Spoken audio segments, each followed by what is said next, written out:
The Pilgrims, as they landed at Pilgrim Rock, had to be one of the tightest group of people and a team of people that you can ever imagine. And so I'd have to think that if socialism could possibly work anywhere, it would work there. And yet, it was an epic failure.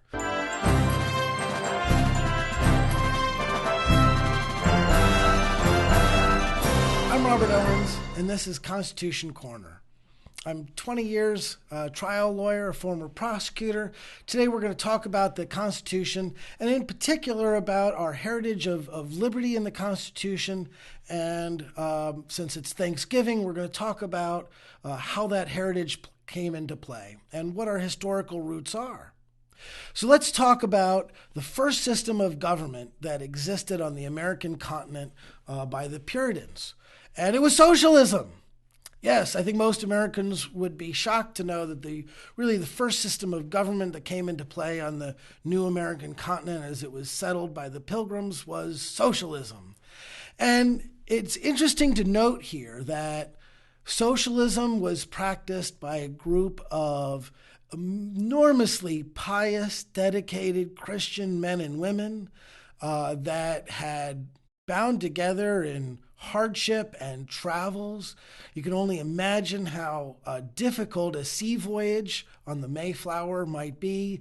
I think most people don't understand the tight quarters that exist on a ship like that if you're a passenger, you are below deck virtually the entire time of the travel in some of the worst, most horrific, uncomfortable conditions that you can imagine. And they weathered all of that together.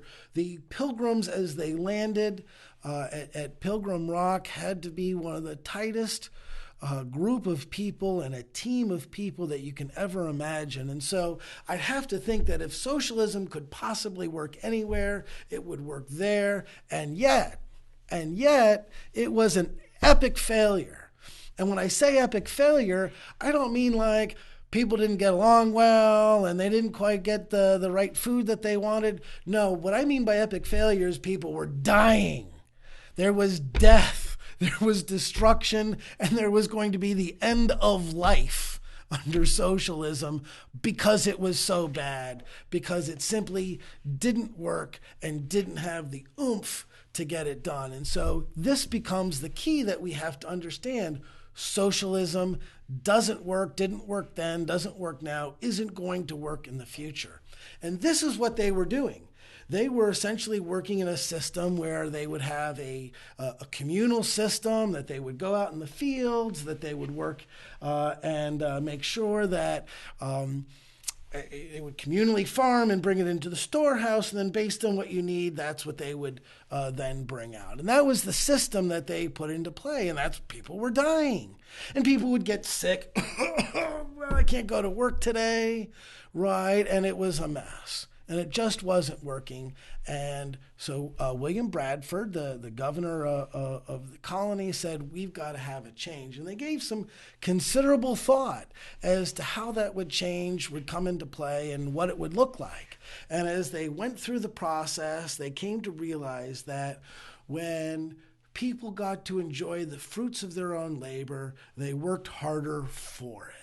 And they started experimenting. And sure enough, lo and behold, if people got the understanding that if they went out to work, well, then, by golly, they would be able to keep the fruits of those labors. And it worked, right?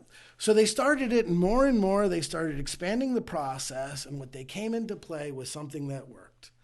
And Bradford writes about this. He writes about the failures of socialism. He writes about the success of free market. And here's what he had to say as he broke it down. And here's what he reported. He said, when they changed to free market, he said, they had very good success, for it made all hands very industrious. So as much more corn was planted than otherwise would have been. The women now went willingly into the field and took their little ones with them to set corn, which before would have alleged weakness and inability. Whom to have compelled would have been thought great tyranny and oppression. By the time harvest was come, And instead of famine, now God gave them plenty. And the faces of things were changed to the rejoicing hearts of many, for which they blessed God. Indeed, their bounty was so great that they had enough to not only trade among themselves, but also with the neighboring Indians in the forest. This comes in and where we bring it back to Thanksgiving. We have such an exceptional system of government. And in understanding that as a sovereign people blessed by God with our inalienable rights, we have the right to, among other things, pursue happiness, pursue a course of industriousness that hits our heart, that makes us passionate about getting up in the morning and going to work and doing a great job and honoring our God in the process. The Bible says, if a man shall not work, therefore he shall not eat. And we put that process into work in government, and it works great.